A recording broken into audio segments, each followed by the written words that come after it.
വിവിധ ആവശ്യങ്ങൾ ഉന്നയിച്ച് കാസർഗോഡ് ജില്ലാ KMA പൊതുജനാരോഗ്യ സംരക്ഷണ ദിനത്തിൽ DMO ഓഫീസ് ധർണ നടത്തി.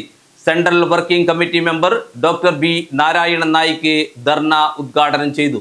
ചെറുകിട ആശുപത്രികളെ സംരക്ഷിക്കുക, പൊതുജനങ്ങൾക്ക് ചുരുങ്ങിയ ചെലവിൽ ചികിത്സ ഉറപ്പാക്കുക, 15-ൽ താഴെ കിടക്കകളുള്ള ചെറിയ ആശുപത്രികളെ ക്ലിനിക്കൽ എസ്റ്റാബ്ലിഷ്മെന്റ് പരിധിയിൽ നിന്ന് ഒഴിവാക്കുക തുടങ്ങിയ ആവശ്യങ്ങൾ ഉയർത്തിക്കൊണ്ട് കാസർഗോഡ് ജില്ലാ IMA പൊതുജനാരോഗ്യ സംരക്ഷണ ദിനത്തിൽ DMO ഓഫീസ് ധർണ നടത്തി.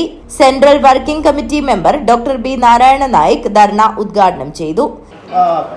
പൊതുജനാരോഗ്യ സംരക്ഷണ ദിനമായിട്ട് ഇന്ന് ആചരിക്കാൻ കഴിഞ്ഞ സ്റ്റേറ്റ് വർക്കിംഗ് കമ്മിറ്റിയിലാണ് തീരുമാനം എടുത്തിട്ടുള്ളത്. അപ്പോൾ നമുക്കെല്ലാവർക്കും അറിയാം, നമ്മുടെ ഈ കേരളം എന്നുള്ളത് ഒരു model health model, Kerala health model എന്ന് ലോകമെമ്പാടും അറിയപ്പെടുന്ന ഒരു ഇതാണ്. എവിടെ ചെന്നാലും പറയും നമ്മുടെ ഇൻഡീസസ് ഒക്കെ വളരെ ഹൈ ആണ്. മറ്റേ സ്റ്റേറ്റുകളൊക്കെ കമ്പയർ ചെയ്യുമ്പോൾ നമ്മുടെ ഹെൽത്ത് ഇൻഡീസസ് വളരെ കൂടുതലാണ്. അപ്പോൾ നല്ല രീതിയിലുള്ളതാണ്. അപ്പോൾ ഇതൊക്കെ എങ്ങനെയാണ് ഇവിടെ സംഭവിച്ചതെന്ന് പറഞ്ഞാൽ, നമ്മുടെ പൊതുജനാരോഗ്യത്തിന് നെടുംതൂണായി നിൽക്കുന്ന ഈ ചെറുകിട ആശുപത്രികൾ, നമ്മുടെ ഗ്രാമീണ പ്രദേശങ്ങളിലുള്ള 1-2 ഡോക്ടർമാർ ഇന്ന് നടത്തുന്ന ചെറുകിട ആശുപത്രികളും ഉള്ളത് കൊണ്ടാണ് നമ്മുടെ കേരളം ഇന്ന് നമ്പർ 1 ഹെൽത്ത് മോഡലിൽ നമ്പർ 1 എന്നുള്ള രീതിയിൽ നമുക്ക് കൊണ്ടുവരാൻ സാധിച്ചത്. അപ്പോൾ അങ്ങനെ വരുമ്പോൾ ഈ ചെറുകിട ആശുപത്രികൾ ഇപ്പോൾ തന്നെ നമുക്കറിയാം, ഒരുപാട് ചെറുകിട ആശുപത്രികൾ കൂട്ടിപ്പോയിട്ടുണ്ട്. 800-ലധികം ആശുപത്രികൾ ഇപ്പോൾ തന്നെ കൂട്ടിപ്പോയി. പിന്നെ കൊറോണ വന്ന സമയത്ത് കുറേ ആശുപത്രികൾ അങ്ങനെ കൂട്ടിപ്പോയി.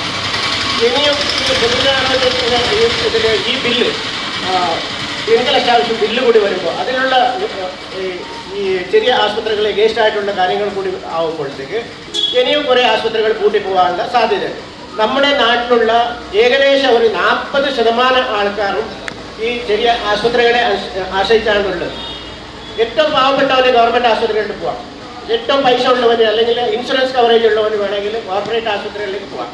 പക്ഷേ ഈ ഇടത്തരക്കാർ ഇവരെവിടെ പോകും? ഇവരാണ് ഈ ചെറിയ ചെറിയ ആശുപത്രികൾ, ഏത് സമയത്ത് 24 മണിക്കൂറും പ്രവർത്തിക്കുന്ന ഈ ചെറിയ ആശുപത്രികൾ, ചെറിയ രീതിയിലുള്ള ഫീസ് കൊടുത്ത് നല്ല ചികിത്സ കിട്ടുന്ന ഈ ചെറുകിട ആശുപത്രികളെ നമ്മുടെ 40% ആൾക്കാർ പോയിക്കൊണ്ടിരിക്കുന്നത്. ഇനി ഈ ആശുപത്രികൾ കൂട്ടിപ്പോയി കഴിഞ്ഞാൽ നാളെ നമ്മുടെ ഈ അഭിമാനത്തോടെ നമ്മൾ പറയുന്ന കേരള മോഡൽ എന്ന് പറയുന്ന നമ്മുടെ പൊതുജന ആരോഗ്യം ഇതിന്റെ നിലനിൽപ്പില്ലാതാവുന്ന ഒരു സ്ഥിതിവിശേഷത്തിലേക്ക്. കാസർഗോഡ് ജില്ലാ committee chairman doctor Janardhana Naik CH അധ്യക്ഷത വഹിച്ചു. IMA മുൻ Kanhangad branch president doctor Sureshan V മുഖ്യപ്രഭാഷണം നടത്തി. State working committee member doctor Sasirekha, IMA Kasaragod branch secretary doctor Annappa Kamath, KGMOA ജില്ലാ സെക്രട്ടറി ഡോക്ടർ ശ്രുതി എന്നിവർ സംസാരിച്ചു.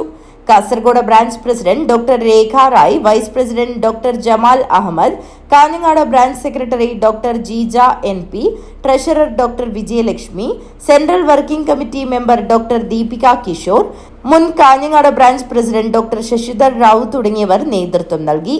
IMA Kanhangad branch president doctor Ramesh DG സ്വാഗതവും IMA ജില്ലാ committee convener doctor Kasim T നന്ദിയും പറഞ്ഞു. IMA Kanhangad, Kasaragod, Uppala branch committee അംഗങ്ങൾ പങ്കെടുത്തു. IMAയുടെ ആവശ്യങ്ങളടങ്ങിയ നിവേദനം നേതാക്കൾ DMOയ്ക്ക് സമർപ്പിച്ചു. News bureau, Kanhangad.